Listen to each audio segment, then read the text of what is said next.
Mi nombre es Ricarda Márquez y soy una enfermera recién graduada. No soy supersticiosa ni nunca creí en lo paranormal, pero hay cosas que uno no puede entender, ni mucho menos explicarlas, hasta que las vive en carne propia. Esta es la historia de mi primer encuentro con lo inexplicable, un encuentro que me cambió para siempre. Era una tarde lluviosa del 13 de marzo de 2018, en la ciudad de San José de los Lagos, un pueblo pequeño, con pocas emergencias médicas, pero donde cada vida importaba. Había estado trabajando en el Hospital San Miguel durante solo unos meses. Había terminado mis estudios en la Universidad de Guadalajara y estaba ansiosa por comenzar a ayudar a la gente. Era mi primer turno de noche, una responsabilidad que me emocionaba y asustaba a la vez. A pesar de la lluvia torrencial que caía sobre el pueblo esa noche, las calles estaban tranquilas. No esperaba nada fuera de lo común, ya que en ese hospital, la mayoría de los turnos nocturnos transcurrían sin incidentes. Pero como joven enfermera, todo lo que había aprendido hasta ese momento parecía insuficiente frente a la oscuridad de esa noche. A eso de las 10 de la noche, el sonido estridente del teléfono de emergencias rompió el silencio en el hospital. La ambulancia estaba en camino con 4 víctimas de un grave accidente de tráfico en la carretera que conectaba el pueblo con la ciudad vecina. El Hospital San Miguel no estaba preparado para atender emergencias de esa magnitud, por lo que me sentía abrumada por la responsabilidad. No quería defraudar a nadie, ni mucho menos poner en riesgo a los pacientes.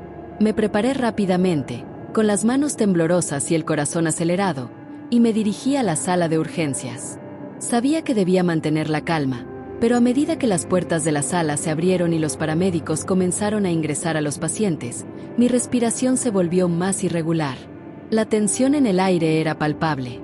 La primera paciente, una joven llamada Patricia, con una pierna gravemente fracturada, fue ingresada de inmediato. Luego vinieron Jorge, Luis y finalmente, el cuarto paciente, un hombre de apariencia inquietante, llamado Héctor. A eso de las 10 de la noche, el sonido del teléfono de emergencias interrumpió la quietud del hospital. Un accidente de tráfico en la carretera a la entrada de la ciudad. 4 personas heridas, 2 graves. La ambulancia llegaría en unos minutos. Estaba nerviosa, pero sabía que debía actuar con rapidez y profesionalismo. Me preparé rápidamente, poniéndome los guantes y el equipo necesario, y me dirigí al área de urgencias. En la sala, el ambiente estaba cargado de tensión.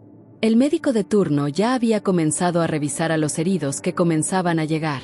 Los paramédicos trajeron primero a una joven de unos 20 años, llamada Patricia, que tenía una fractura expuesta en la pierna izquierda. La atendí inmediatamente, calmándola con analgésicos y asegurándome de estabilizarla. Luego vino Jorge, un hombre de unos 30 años, con múltiples contusiones y una herida en la cabeza que parecía grave.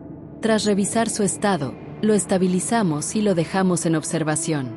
Los otros 2 heridos llegaron poco después. Luis, un hombre de 40 años, con heridas menores, y el cuarto paciente, un hombre de aspecto inquietante. Su nombre era Héctor, y fue el que me dejó marcada para siempre.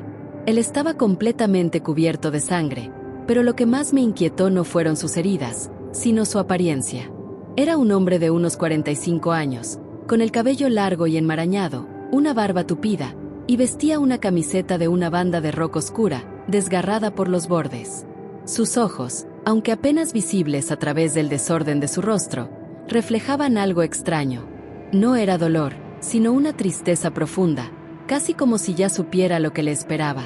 «No me toques, por favor», me pidió, su voz grave y rasposa retumbando en la sala de urgencias. «Ya sé lo que pasa, mi momento ha llegado», agregó, mirando fijamente al techo, como si hablara con alguien más que no era yo. Mi instinto profesional me empujó a acercarme y atenderlo, aunque algo en su tono me hizo dudar.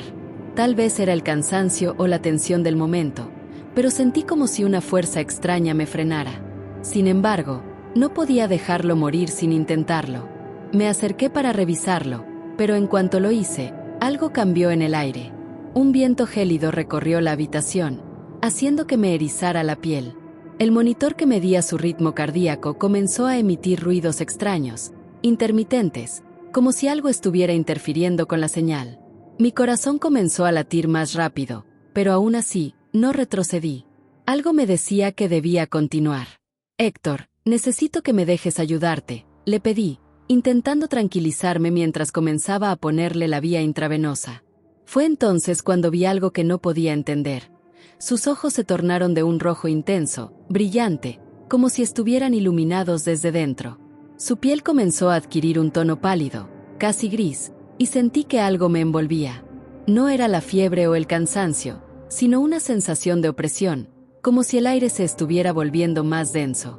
Intenté concentrarme en mi trabajo, pero mis manos comenzaron a temblar sin control.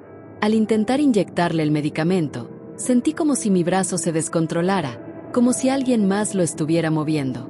Un dolor punzante recorrió mi pecho, y mi visión se nubló por un momento. Sentí que algo oscuro y pesado se apoderaba de mí. En ese instante, la voz de Héctor volvió a resonar, pero ya no era la misma. Su tono era profundo, gutural, como si viniera de otro lugar. «No me ayudes, niña», dijo, con una sonrisa macabra. «Tu alma también me pertenece». Mi cuerpo tembló de terror, y un escalofrío recorrió mi espina dorsal. Intenté liberarme de la sensación, pero me era imposible. Una fuerza invisible parecía arrastrarme hacia el hombre. Sentía como mi mente comenzaba a nublarse, como si algo estuviera metiéndose dentro de mí, controlándome. El hombre cambió completamente. Su rostro, antes marcado por la sangre y el cansancio, ahora mostraba una expresión que nunca olvidaré. Sus ojos brillaban con un rojo tan intenso que me cegaban. La fuerza que sentía en mi pecho era tan fuerte que no podía respirar. Y lo peor de todo, mis manos, mis piernas, mis propios pensamientos ya no eran míos. Era como si alguien o algo más estuviera tomando el control de mi cuerpo, obligándome a no atenderlo. De repente, algo en mi interior me gritó que debía luchar. Un grito desesperado surgió de lo más profundo de mi ser, pero no podía moverme. Héctor comenzó a hablar de nuevo, esta vez con una voz que no era humana. «Es demasiado tarde», dijo, su voz llena de una satisfacción espantosa. «Tu alma es mía». Al instante, la máquina que monitoreaba sus signos vitales emitió un pitido agudo y su cuerpo, que había estado tan débil hasta ese momento, se tensó de forma espasmódica, como si estuviera poseído por algo mucho más grande que él. Mi mente luchaba por mantener el control, pero no pude evitarlo. Era como si estuviera viendo todo desde fuera, atrapada en un cuerpo que ya no era el mío. El monitor marcó una línea recta. Héctor había muerto, pero algo no estaba bien. Mi visión se aclaró lentamente, y cuando miré alrededor, vi que los otros 3 pacientes estaban completamente estables. No había rastro de la oscuridad que me había invadido, pero el aire seguía pesado, y la presencia de Héctor parecía colarse en las paredes del hospital. No recuerdo cómo llegué a casa esa noche, ni cómo me quité el uniforme. Todo lo que sé es que esa experiencia dejó una marca profunda en mí. Durante días, sentí como si una sombra me persiguiera. Y lo más extraño es que, desde esa noche, no dejé de ver la misma imagen en mis sueños. El rostro de Héctor, sonriendo con esos ojos rojos, pero ya no con el mismo rostro de rockero, sino con una apariencia más envejecida, como si la muerte lo hubiera transformado en algo mucho más oscuro. Me enteré después, cuando traté de obtener más información sobre él, que Héctor era un hombre que había estado involucrado en un accidente de tráfico muchos años antes.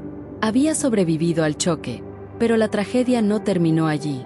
Decían que había hecho un pacto con algo oscuro, algo que lo había marcado para siempre. Nadie en el hospital podía confirmar si realmente fue un accidente, pero yo lo supe desde el primer momento en que vi esos ojos rojos. Ya no trabajo en el Hospital San Miguel. De hecho, dejé la enfermería por completo, aunque no he podido dejar de pensar en esa noche. Mi vida ha cambiado para siempre. Y aunque muchos podrían pensar que todo fue producto de mi mente, sé que lo que viví no fue un sueño. Algo oscuro y antiguo, algo que ya no pertenece a este mundo, se apoderó de mí aquella noche. Y, en algún lugar, en alguna parte, Héctor sigue esperando. Y así termina esta historia aterradora. Amigos, ¿qué opinan? ¿Creen que lo que vivió Ricarda fue simplemente una alucinación o algo mucho más oscuro y real? No olviden dejar su opinión en los comentarios. Me encantaría saber qué piensan. Si les gustó este relato, no olviden darle un like y compartirlo con sus amigos, porque aquí en el canal siempre les traeré más historias que los harán mirar 2 veces antes de apagar la luz. Y si aún no lo han hecho, Suscríbanse y activen la campanita para no perderse ni un solo video. La próxima vez, podríamos estar contando una historia aún más aterradora. ¿Quién sabe qué nos deparará la oscuridad? Recuerden, si alguna vez se encuentran en una situación como la de Ricarda, asegúrense de escuchar más allá de lo que ven. A veces, lo que está frente a tus ojos no es lo único que debes temer. Nos vemos en el próximo video. Y no olviden, el terror nunca duerme.